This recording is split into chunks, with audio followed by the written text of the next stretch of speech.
5, 4, 3, 2, 1, 0, ignition. Frugalpreneur. Liftoff. How to launch, manage, and market your online business for under $100 per month. Here's your host, Sarah St. John.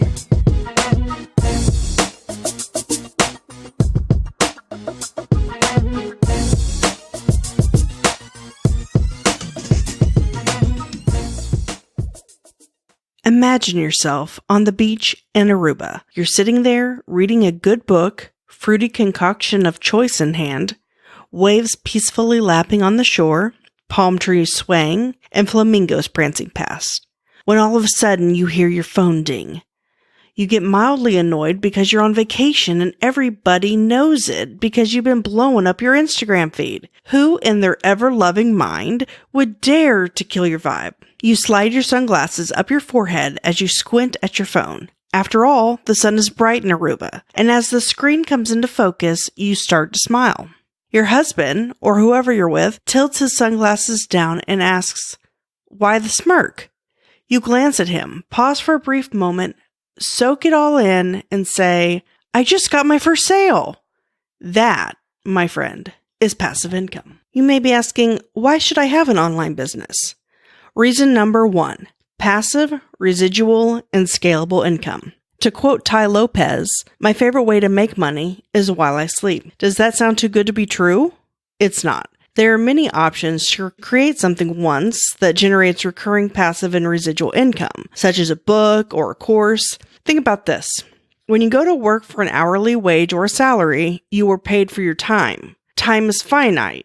Therefore, time is a commodity that is more valuable than money. It isn't possible to make more time, but you can always make more money. Time is neither passive nor scalable. Scalable income is something you can create once, and it continues to earn you money over time without additional time being invested. If you work for an hourly wage or salary, there's only so much money you can make in a year or in your lifetime, and it always requires your physical presence. Wouldn't it be nice to be able to earn an uncapped income? Well, now you can. So with this in mind, a good way to decide if something is worth the cost associated with it is to ask yourself how long it would take you to manually do whatever this product or service does for you.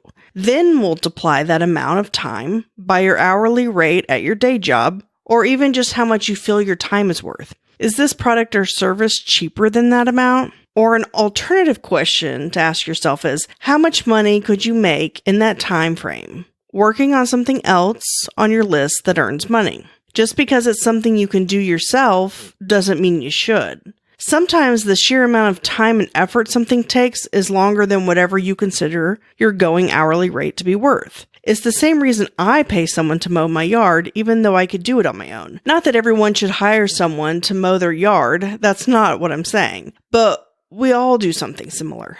Think of going to a restaurant. Sure, you go there for the food because maybe you aren't the best cook in the world, but usually it's more about convenience. Sometimes you just don't want to spend time prepping, cooking, and cleaning up afterward, and feel it's worth the higher price to have someone else do all that work.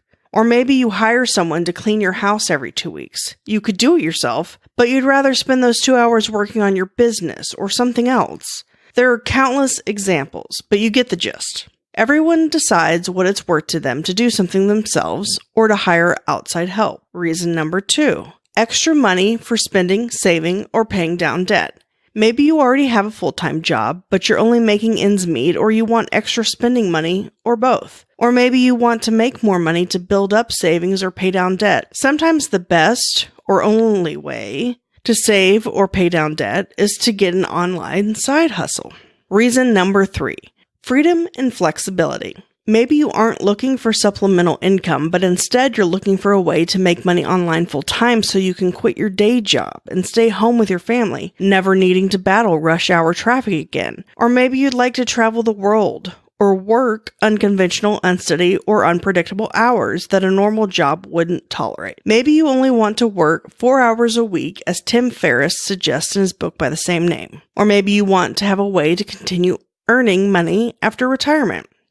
I know several people working retail or office jobs into their 90s. There's certainly nothing wrong with this as long as you're working because you enjoy it. But if you aren't retired and continuing to work because you have to in order to pay your bills, that's completely different. Don't misunderstand me here. There's nothing wrong with working past retirement age if you're choosing to do so to keep you busy, or because you enjoy it, or because you don't know what else you'd do with your time. But let's say you're physically or mentally declining, or both, and really shouldn't be working, but you have to in order to pay the bills, not because you want to.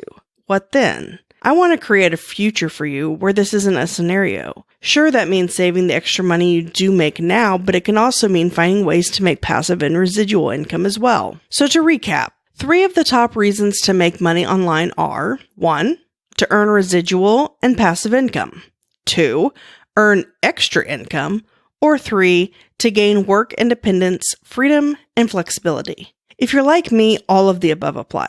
But now you're probably wondering how you can make money online. There are a multitude of ways to make money online, but I'm going to discuss the different ways that I like making money online over the course of the next several episodes. But here's a brief listing. You could write books. You could create content such as blogs, podcasts, or courses. You could do affiliate marketing. You could create a product. You could drop ship, which maybe you aren't familiar with that terminology, and I will discuss that in a future episode. You could do retail arbitrage. You could do white or private label reselling. You could freelance. You could offer a service. You could do direct sales. And there's a plethora of other options available as well. To quote Chris Guillebeau, if plan A fails, remember that you have 25 letters left. In other words, I'd recommend trying out a few of these to see what your best fit is. I've tried several of these, but have discovered I only enjoy about half of them. So let's see which ones are your favorite. Thank you for listening. If you are enjoying the show, please subscribe, rate, and review in iTunes or wherever you are listening. Also, if you have any entrepreneurial questions that you'd like answered on the podcast, please tweet it to @frugalpreneurs or leave a voice message at 469-389-2656, and I may answer it on a future episode. And don't forget to grab your free copy of my book that coincides with this podcast. You can get it at freefrugalpreneur.com. Until next time.